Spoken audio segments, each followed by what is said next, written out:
Bismillahirrahmanirrahim. Assalamu alaikum. This is Usman Asghar, your physics teacher. Physics class 10 chapter number 14 current electricity. बेटा आज का हमारा topic है कंबाइनेशन of resistors. Resistor क्या होते हैं सबसे पहले ये जानेंगे। एक हमने पहले इससे पढ़ा रेजिस्टेंस के बारे में। किसके बारे में बेटा पढ़ा? रेजिस्टेंस के बारे में। रेजिस्टेंस क्या थी? अगर बेटा किसी वायर में से या किसी कंडक्टर में से करंट फ्लो हो रहा है तो उसके रास्ते में क्या होती है बेटा? मज़ाहमत होती है, यानी अपोजिंग फोर्स। कौन लगाते हैं बेटा? इलेक्ट्रॉन एक दूसरे से टकराते हैं, अपोजिंग फोर्स होती है जिसकी वजह से वो कुछ ना कुछ अपनी एनर्जी का हिस्सा खो बैठते हैं, उसे कहते हैं रेजिस्टेंस। अब रेजिस्टर क्या है? ये एक एनर्जी का, ये रेजिस्टेंस का सोर्स है। बैटरी क्या बेटा? वो एक इलेक्ट्रिकल एनर्जी या केमिकल एनर्जी का सोर्स है जिससे हम एनर्जी हासिल करते हैं। अब रेजिस्टर क्या है? जिससे हम रेजिस्टेंस हासिल करेंगे। रेजिस्टर क्या है बेटा? एक ऐसा सोर्स है जिससे बेटा हम क्या हासिल करेंगे? रेजिस्टेंस हासिल करेंगे। ठीक है, तो ये डोनर है किसका? रेजिस्टेंस का। तो हमने इसमें देखना है कंबाइनेशन ऑफ रेजिस्टर।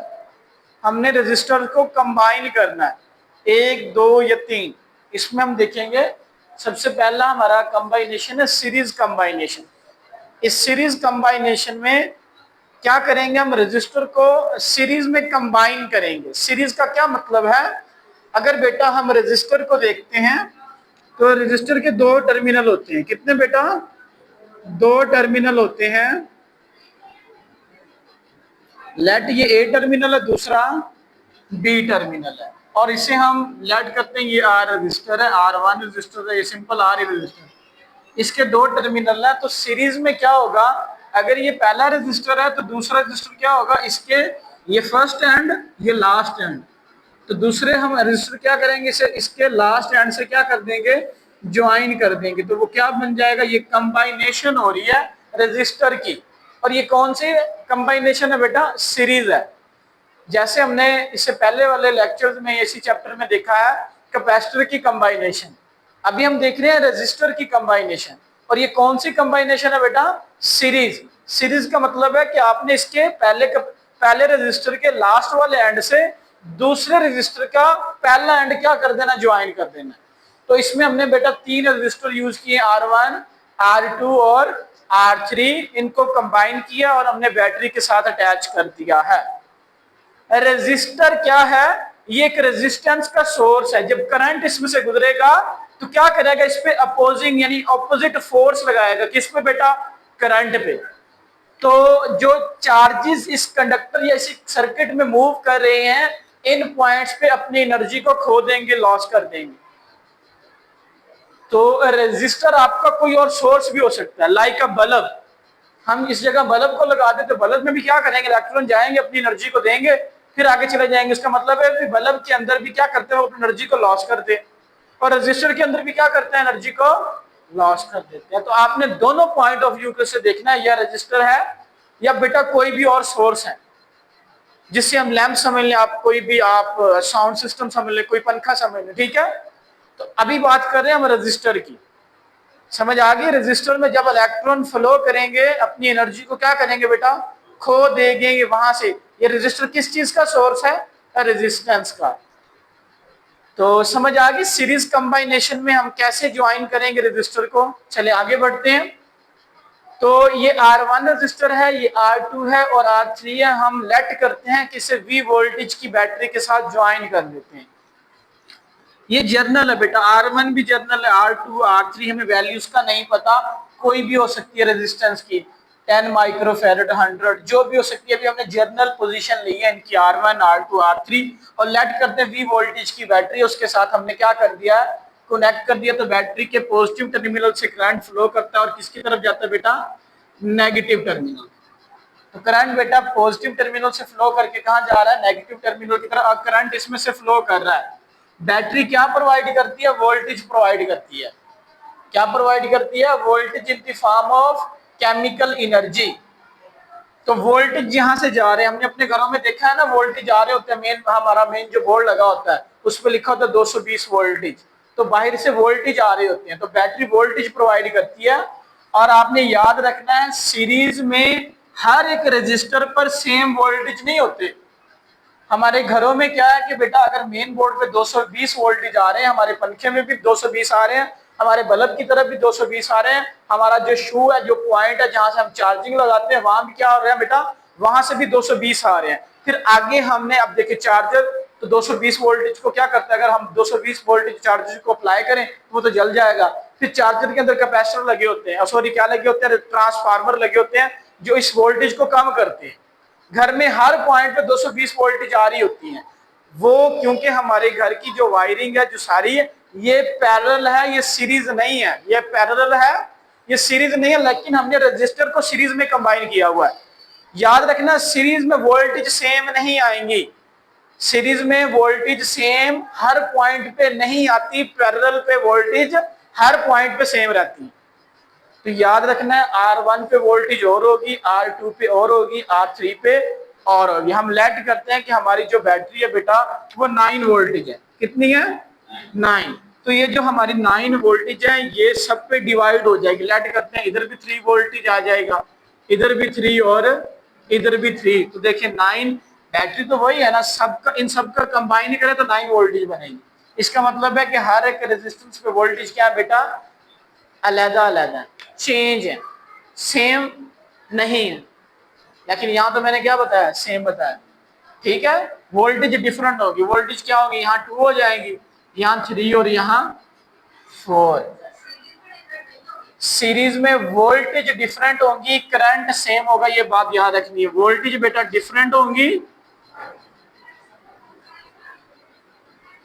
और करंट आई क्या होगा, सेम होगा, याद रखना है। ये बातें अगर याद रख ली तो एमसीक्यूज में भी काम आएगी, इस क्वेश्चन में भी। चलें अब हमने बात करनी है जो रजिस्टर हमने यूज किए हुए हैं, इन सबको कंबाइन करके एक इक्विवेलेंस रेजिस्टेंस बनती है, उसकी हमने वैल्यू को फाइंड करना। Equivalence resistance of a series circuit, ये एक सीरीज सर्किट बना हुआ है, in series circuit voltage is different. तो जब आप लॉन्ग शुरू करेंगे तो जो चीज डिफरेंट होंगी वहां से स्टार्ट करेंगे। वोल्टेज डिफरेंट है, जो बैटरी की वोल्टेज है वो V1 के इक्वल नहीं है। R1 पे वोल्टेज बेटा V1, R2 पे V2, R3 पे V3 होगी। तो यानी ना V1 के इक्वल है, ना V1 V2 के इक्वल है, ना V2 V3 के इक्वल है, सारे एक दूसरे के इक्वल नहीं है। लेकिन क्या है कि अगर इनका हम सम करते हैं V1 V2 V3 वो V के इक्वल आती है। बैटरी जो वोल्टेज प्रोवाइड करेंगे इन सब पे डिवाइड हो जाएंगे, ठीक है, इन सब पे क्या हो जाएंगी बेटा, डिवाइड हो जाएंगी। यहां तक क्लियर है? आगे चलते हैं, हमें पता है according to Ohm law, Ohm law क्या कहता है बेटा, V is equal to IR, V is equal to IR।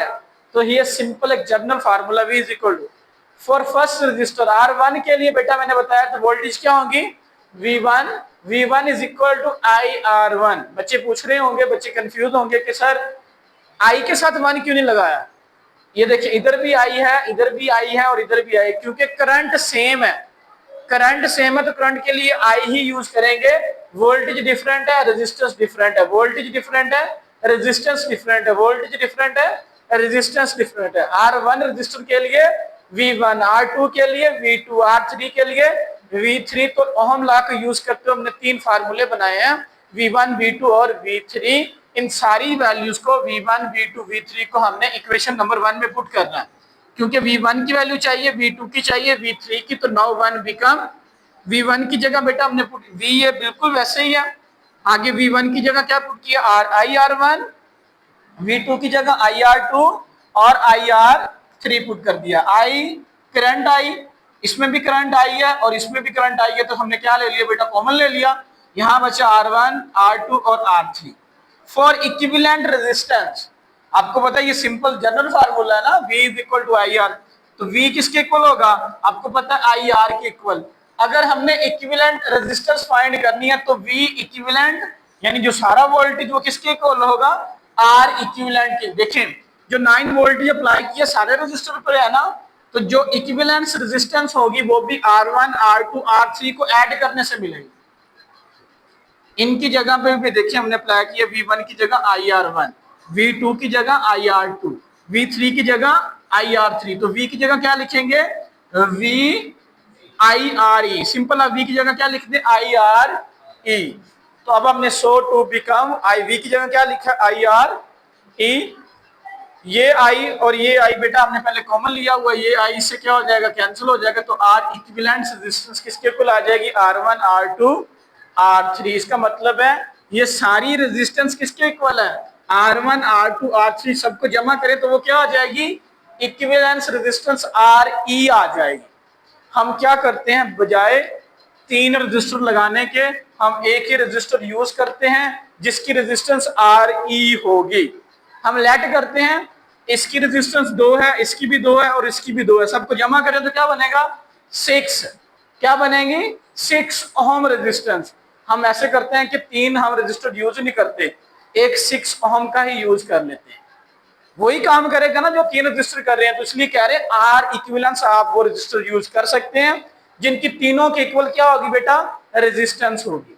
अगर आपने बेटा n number of register use करने हैं, उनकी सबकी रेजिस्टेंस को जमा करेंगे तब भी क्या आएगा, R equivalence R1 R2 R3 plus up to so on plus Rn। n number of तक आप रजिस्टर यूज करेंगे या रेजिस्टेंस वो ऑफर करेंगी, वो सारी किसके इक्वल हम कर सकते हैं, R इक्विवेलेंस के इक्वल। उन सब का इफेक्ट हम एक में कर सकते हैं। अगर हमने 3 रजिस्टर यूज किए हैं तो उनकी जगह हम एक रजिस्टर भी यूज कर सकते हैं, क्योंकि रजिस्टर्स की वैल्यू फिक्स नहीं होती, वेरिएबल होती है, ये वेरी करती रहती है बेटा, चेंज होती रहती है, ठीक है। तो यहां तक बेटा आपका लॉन्ग क्वेश्चन कंप्लीट हो जाता है। लॉन्ग क्वेश्चन ये 2 बनते हैं यहां से, एक सीरीज कंबाइनेशन और नेक्स्ट लेक्चर में हम देखेंगे पैरेलल कंबाइनेशन। इसी में हमने पॉइंट टू पॉइंट ज्वाइन किया, किनको बेटा, रजिस्टर को। आगे हम देखेंगे पैरेलल कंबाइनेशन। अगर बेटा सीरीज कंबाइनेशन के टॉपिक में अगर आपको कोई मसला है, कोई आपका क्वेश्चन है, तो कमेंट बॉक्स में आप पूछ सकते हैं।